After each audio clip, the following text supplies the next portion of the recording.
News Haryana में आपका स्वागत है। स्पोर्ट्स जगत से एक बड़ी खबर। भारत और इंग्लैंड के बीच 8 मैचों की सीरीज शुरू होने जा रही है, जिसमें T20 के 5 मैचेस होंगे, 3 मैचेस होंगे वनडे इंटरनेशनल्स के। ईडन गार्डन्स में पहला मैच कल है T20 इंटरनेशनल। भारत ऑस्ट्रेलिया में टेस्ट मैचेस की श्रृंखला 3-1 से हार कर आया है। काफ़ी बुरी हार थी। 2015 के बाद पहली बार भारत बॉर्डर गवास्कर सीरीज़ हारा है। दूसरी जो बुरी बात थी वो उससे भी ज़्यादा बुरी इसलिए थी क्योंकि वो भारत में 3-0 से न्यूजीलैंड ने हराया था। वो एक और भी अचंभे वाली बात थी। अब क्या भारत इंग्लैंड के खिलाफ अच्छा खड़ा हो पाएगा? क्या ये सीरीज़ जीत पाएगा? ये बहुत बड़ा सवाल है। लोगों का पहले से जो एक्सपर्ट्स हैं और जो फैंस हैं वो कह रहे हैं कि इस सीरीज़ को भारत कंफर्टेबली जीतेगा। उसका कारण क्योंकि ये वनडे इंटरनेशनल और T20 मैचेस है और भारत में बहुत अच्छा खेलता है, खासकर वनडे इंटरनेशनल मैचेस और T20s। जो पीछे की जो हार हुई थी वो टेस्ट मैचेस में हुई थी, ऑस्ट्रेलिया के खिलाफ और न्यूजीलैंड के खिलाफ भी।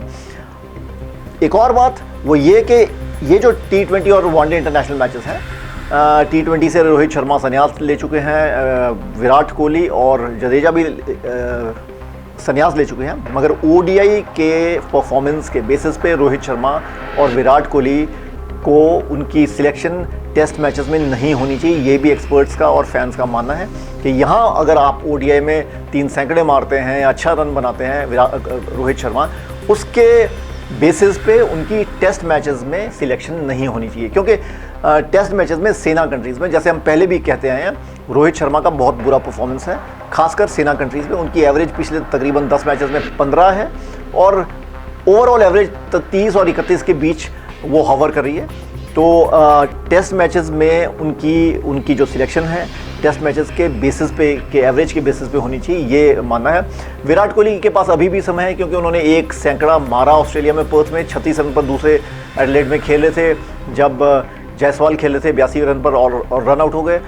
उसके बाद उनका परफॉर्मेंस अच्छा नहीं रहा, मगर फिर भी विराट कोहली के पास अभी भी जगह है। मगर रोहित शर्मा टेस्ट मैचेस के लिए एक ऐसे प्लेयर नहीं लग रहे हैं कि वो टेस्ट मैचेस के लिए बने हैं। हुआ क्या है अभी तक के वनडे इंटरनेशनल की परफॉर्मेंस पे और भारत और सब कॉन्टिनेंट में उनके परफॉर्मेंस के बेसिस पे उनको सेना कंट्रीज़ में भी खिलाया जाता था टेस्ट मैचेस, ये मानते हुए कि ये तो बहुत अच्छे प्लेयर हैं, मगर ऐसा नहीं है। जो बारीकियां देखते हैं लोग, वो उनका कहना है कि सेना कंट्रीज़ में जो रोहित शर्मा की सिलेक्शन है, it should be subject to his performance in SENA countries. जैसे R अश्विन को यहाँ खिलाते हैं, सब कॉन्टिनेंट में खिलाते हैं, मगर ऑस्ट्रेलिया में और न्यूजीलैंड में उनको हमेशा रिजर्व में रखा जाता था। तो वही क्राइटेरिया होना चाहिए रोहित शर्मा की सिलेक्शन का।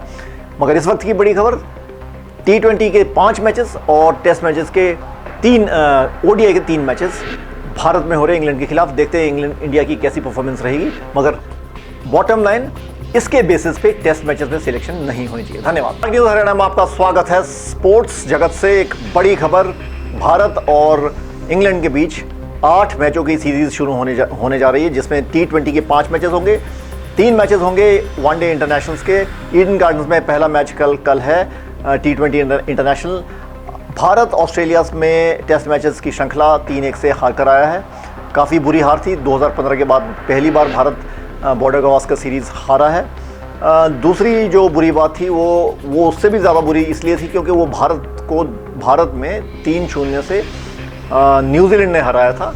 वो एक और भी अचंभे वाली बात थी। अब क्या भारत इंग्लैंड के खिलाफ अच्छा खड़ा हो पाएगा? क्या ये सीरीज़ जीत पाएगा? ये बहुत बड़ा सवाल है।